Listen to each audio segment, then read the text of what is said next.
আলুস বানানোর জন্য এখানে আমি গোটা আলু নিয়ে নিয়েছি। আলুগুলো খোসা ছাড়িয়ে এভাবে ধুয়ে নিচ্ছি।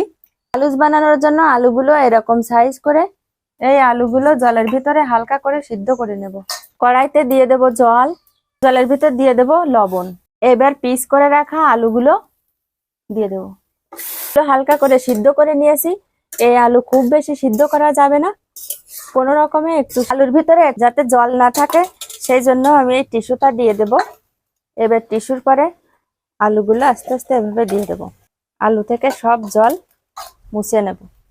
এবার এই গামলায় দিয়ে দেব একটু ময়দা, একটুখানি বেসন, দিয়ে দেব ধনে গুঁড়ো আর একটু লবণ। এবার ভালো করে মিশিয়ে নেব। এবার এর ভিতর দিয়ে আলুগুলো মাখিয়ে নেব।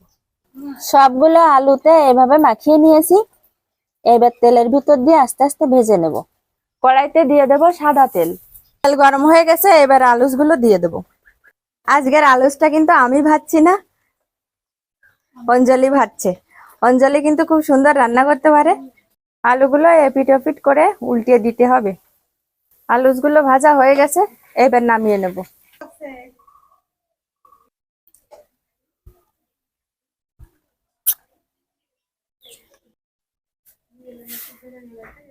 আজকে একটু বৃষ্টি হচ্ছে হালকা হালকা। সবগুলো আলু এইভাবে ভেজে নিচ্ছি।